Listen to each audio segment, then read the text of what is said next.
بسم اللہ الرحمن الرحیم۔ السلام علیکم۔ بلجیس نے کہا، اس صورت میں تمام حکمران اور فوجی حکام اس عمارت سے چلے جائیں گے اور حملہ روکنے میں لگ جائیں گے، مگر آج رات حملہ نہیں ہو سکتا۔ یہ بھی نہیں کہا جا سکتا کہ صلاح الدین ایوبی کب حملہ کریں گے۔ ضرورت حملے کی ہے، امام نے بلجیس سے وضاحت چاہی۔ دوسرے لفظوں میں ضرورت یہ ہے کہ اس عمارت میں جو لوگ ہیں وہ وہاں سے چلے جائیں اور لڑکیاں وہیں رہ جائیں۔ اس صورت میں آپ یہ کہنا چاہتے ہیں کہ ہمارے بچے اس عمارت میں داخل ہو کر لڑکیوں کو اٹھا لائیں؟ جی ہاں، بلجیس نے اپنے تجربے کی بنا پر خود اعتمادی سے کہا۔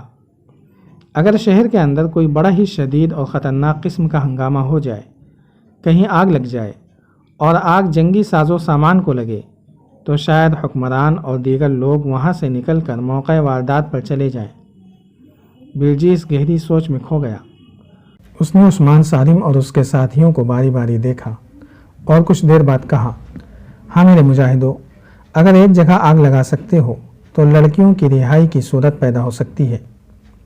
جلدی بتاؤ محترم، عثمان سالم نے بے صبر ہو کر پوچھا۔ کہاں آگ لگانی ہے؟ کہو تو سارے شہر کو آگ لگا دیں۔ تم سب نے وہ جگہ دیکھی ہے جہاں صلیبیوں کی فوج کے گھوڑے بندھے رہتے ہیں، بلجیس نے کہا۔ وہاں اس وقت کم و بیش 600 گھوڑے ایک جگہ بندھے ہوئے ہیں، باقی مختلف جگہوں پر ہیں۔ ان کے قریب اتنی ہی تعداد اونٹوں کی بندھی ہوئی ہے۔ ان سے ذرا ہی پرے گھوڑوں کے خشک گھاس کے پہاڑ کھڑے ہیں۔ اس سے تھوڑا ہٹ کر فوج کے خیموں کے ڈھیر پڑے ہوئے ہیں۔ وہاں گھوڑا گاڑیاں بھی کھڑی ہیں اور ایسا سامان بے شمار پڑا ہے جسے فوراً آگ لگ سکتی ہے، مگر اس کے ارد گرد سنتری گھوم پھر رہے ہوتے ہیں۔ وہاں سے رات کے وقت کسی کو گزرنے کی اجازت نہیں۔ اگر تم اس گھاس اور خیموں کے انباروں کو آگ لگا سکو تو میں یقین سے کہتا ہوں کہ صلیبی حکمران ساری دنیا کو بھول کر وہاں پہنچ جائیں گے۔ گھاس، کپڑے اور لکڑی کے شعلے آسمان تک جائیں گے۔ سارے شہر پر خوف طاری ہو جائے گا۔ آگ لگانے کے ساتھ ہی اگر تم زیادہ سے زیادہ گھوڑوں کو کھول دو تو وہ ڈر کر ایسا بھاگیں گے کہ لوگوں کو کچلتے پھریں گے۔ مگر سوچنا یہ ہے کہ آگ کون لگائے گا، گھوڑے کون کھولے گا، اور آگ لگانے کے لیے وہاں پہنچا کس طرح جائے گا۔ فرض کر لو آگ لگ گئی، ایک نوجوان نے کہا۔ اس عمارت میں تم میرے بغیر نہیں جا سکو گے۔ وہاں میرے 2 ساتھی موجود ہیں، وہ مجھے بتا دیں گے کہ لڑکیاں کہاں ہیں۔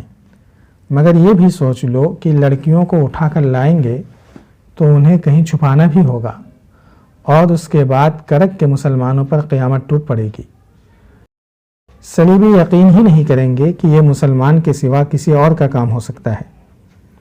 مسلمان پہلے کتنے کچھ آرام میں ہیں، امام نے کہا۔ میں مشورہ دیتا ہوں کہ ہم یہ کام کر گزریں۔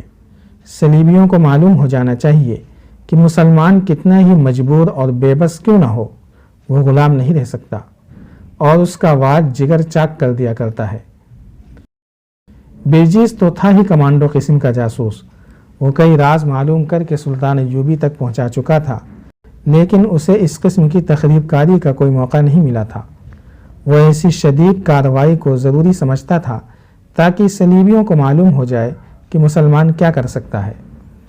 اس نے عثمان سالم اور اس کے ساتھیوں کو سمجھانا شروع کر دیا کہ انہیں کیا کرنا ہے۔ اس سلسلے کی 2 کڑیاں بہت نازک تھیں۔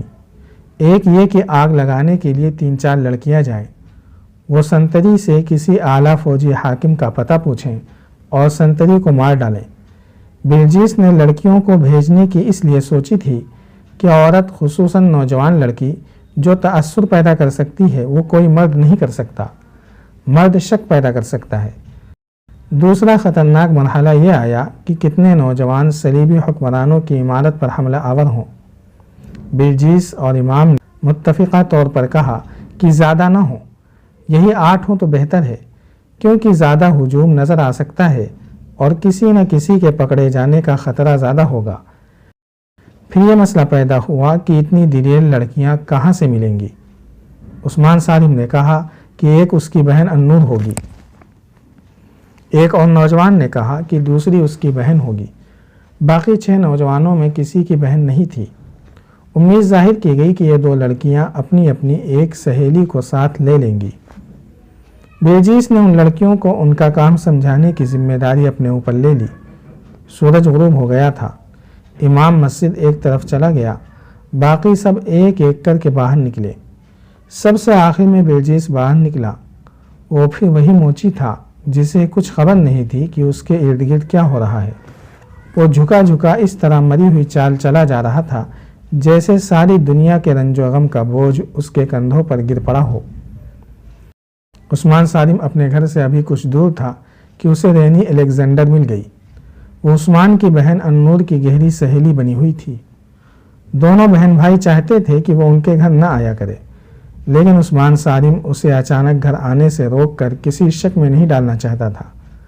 رینی اس کے ساتھ بے تکلف ہونے کی کوشش کیا کرتی تھی، جس سے عثمان کو یہ خیال بھی آتا تھا کہ وہ اس کا کردار خراب کر کے اس کا قومی جذبہ ماننا چاہتی ہے۔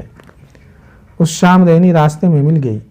اس نے مسکرا کر دیکھا اور رکنا نہ چاہا، مگر رینی رک گئی اور اس کا راستہ روک لیا۔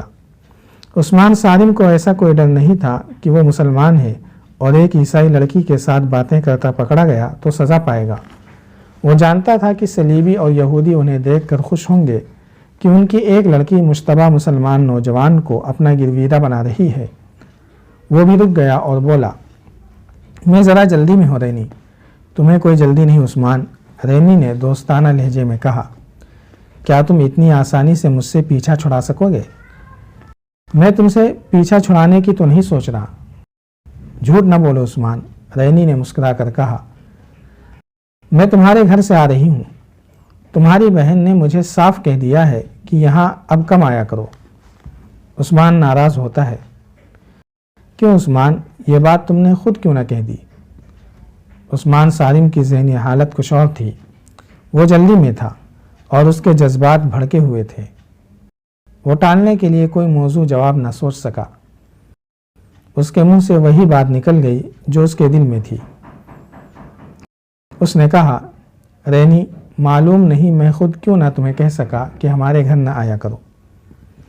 اب سن لو، ہماری آپس میں کتنی ہی محبت کیوں نہ ہو، ہم قومی لحاظ سے ایک دوسرے کے دشمن ہیں۔ تم ذاتی محبت کی بات کرو گی، مگر میں قومی محبت کا قائل ہوں، جو صلیب اور قرآن مجید میں کبھی پیدا نہیں ہو سکتی۔ یہ میرا وطن ہے۔ تمہاری قوم یہاں کیا کر رہی ہے؟ جب تک تمہاری قوم کے آخری آدمی کا بھی وجود یہاں رہے گا، ہم ایک دوسرے کے دوست نہیں بن سکتے۔ میرے دل میں جو کچھ تھا وہ تمہیں بتا دیا ہے، اور میرے دل میں جو کچھ ہے وہ بھی سن لو، رینی نے کہا۔ میرے دل سے تمہاری محبت نہ صلیب نکال سکتی ہے نہ قرآن مجید۔ میں جب تک تمہیں دیکھ نہ لوں مجھے چین نہیں آتا۔ تمہیں مسکراتا دیکھتی ہوں تو میری روح بھی مسکرا اٹھتی ہے۔ سن لو عثمان، اگر تم نے مجھے اپنے گھر آنے سے روکا تو ہم دونوں کے لیے اچھا نہیں ہوگا۔ تم مجھے دھمکی دے سکتی ہو، تم حکمران قوم کی لڑکی ہونا۔ عثمان سالم نے تحمل سے کہا، اگر میرے دماغ میں حکمرانی کا نشہ ہوتا تو تم یہاں نہ کھڑے ہوتے، قید خانے میں گل سڑ رہے ہوتے، رینی نے کہا۔ تم یہ سمجھے بیٹھے ہو کہ مجھے تمہارے متعلق کچھ معلوم نہیں؟ کہو تو تمہاری زمین دوز کارروائیوں کی تفصیل سنا دوں۔ جاری ہے۔ اگر آپ کو یہ قسط وار سلسلہ پسند آ رہا ہے تو لائک، شیئر اور کمنٹ کے ذریعے ہماری حوصلہ افزائی کریں۔ جزاک اللہ خیرا۔